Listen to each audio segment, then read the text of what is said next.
You're listening to Civic Media. You can tune into any of our live shows on any radio station across the state with the Civic Media app. Find us in your phone's app store and listen anytime, anywhere. This is your WMDX Daily News Roundup for Mad Radio 92.7 FM and 1580 AM in Madison.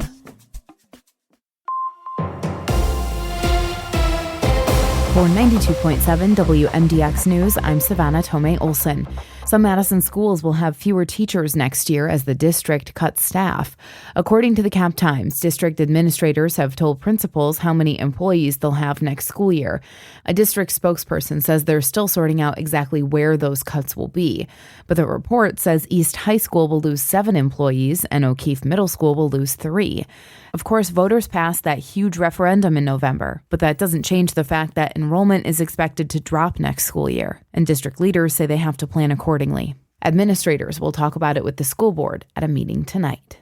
Estimates show at least 100,000 federal workers may have been laid off by the new Department of Government Efficiency over the last month or two, and 6,000 of them are believed to be veterans. A recent report showed President Donald Trump and Elon Musk under the new Department of Government Efficiency. Attorneys general across the country are pushing back against many of the new administration's policies. That includes Wisconsin Attorney General Josh Kaul. In his latest move, he's joined 20 other attorneys general asking for a temporary restraining order to stop the mass firings and seek reinstatement of federal probationary employees. Melissa Kay has more. The attorneys general are asking that a federal court order the Trump administration to cease the illegal mass layoffs and to reinstate those who have been fired. AG Kaul stated, quote, "These workers' rights should be protected and the Trump administration should be required to follow the law," end quote. In the lawsuit filed on Friday, the Coalition of Attorneys General claims that the large-scale federal reductions in force, or RIF, are required to follow certain federal laws and regulations. When an RIF results in a layoff of 50 or more employees, the agency must generally give a 60 days advance notice to states' governments. It has been a tough cold and flu season. If you've been sick lately, hopefully you're feeling better. If you haven't, maybe buy a lottery ticket. Doctor visits and hospitalizations for the flu have hit a 15-year high. And now experts are worried we could have another rough cold and flu season next time. The Food and Drug Administration recently canceled its meeting with the Vaccines and Related Biological Products Advisory Committee. Usually at these meetings, a committee of independent experts makes recommendations about which strains of the flu to target the following winter, so mass production of those vaccines can start before flu season begins. But the FDA canceled that meeting.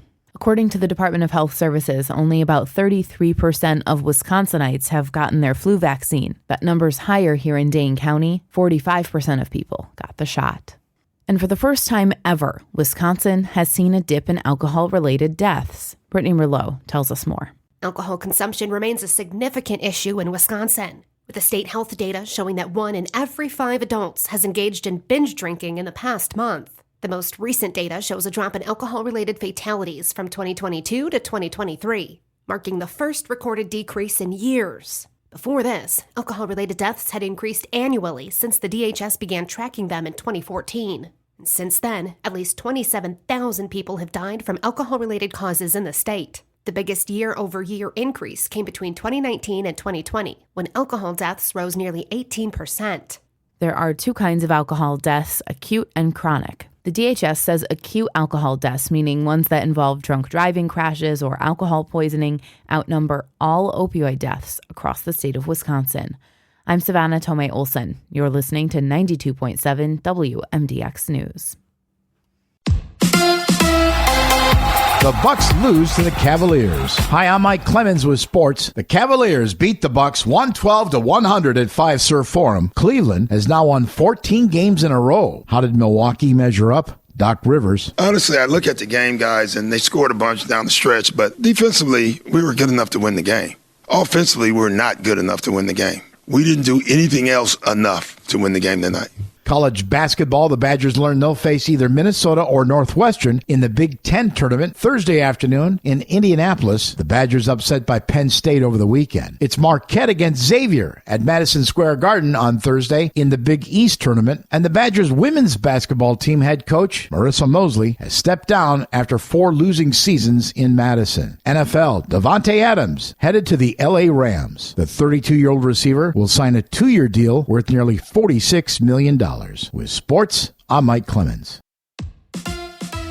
On your entertainment beat, I'm Pete Schwaba. One of the great things about hosting Nightlight, getting recommendations from guests I have on the show. Chris Foran from the Milwaukee Journal-Sentinel was on the show last week, and we were talking about Parasite director Bong Joon-ho's new film. Chris recommended another of his films made in 2006 called The Host, a thriller about a slimy sea creature created from hazardous waste tossed into a river in Korea. If you like suspense and don't mind subtitles, check it out. Even though the Frasier reboot was canceled, Frasier himself says it's not only coming back for season 3, but will bring extra star power. Paramount Plus pulled the plug after season 2, but Kelsey Grammer says a different network will no doubt pick it up. The Emmy-winning actor added that the executive at Paramount Plus who gave the green light left and took all the support for the show with him. Grammer says it will be back and possibly with Ted Danson returning as Sam Malone. Nice to see Ted finally getting some TV work. There might be a little trouble on Planet Netflix. Despite record gains last year, the streaming platform that seems to keep adding viewers and raising prices all at the same time saw its stock go down 8.5% according to Variety, due to what most analysts are calling slower subscriber growth and a broader market reaction to President Trump's indecision on tariffs on Canada and Mexico. I know acting pretty much sounds like a cushy gig to most people outside the biz, but during an appearance on Jimmy Kimmel Live last week, actor Walton Goggins told the story of how he was bitten by a snake while filming episode 3 of season 3 of The White Lotus. The irony was that the snake was supposed to bite his co-star, Amy Lou Wood, who plays his girlfriend on the show. Macho Man Goggins owned up, though, and says he didn't exactly play it cool. Instead, he yelled, "Oh my God, I got bit by a snake," repeatedly in front of everyone. Cynthia Erivo is not just a Broadway star and Oscar-nominated singer-actor. The Emmy, Grammy, and Tony winner has just signed on to her next project, which will be an action thriller movie. There are not many details about the plot just yet, but Lionsgate has indicated the project will start production in June. This will just add momentum to the role Erivo is already on. She is signed on to play Jesus Christ Superstar at the Hollywood Bowl and will host the Tonys. Dolly Parton released a new song in honor of her deceased husband of 60 years, Carl Thomas Dean. The song is called "If You Hadn't Been There, I Wouldn't Be Here."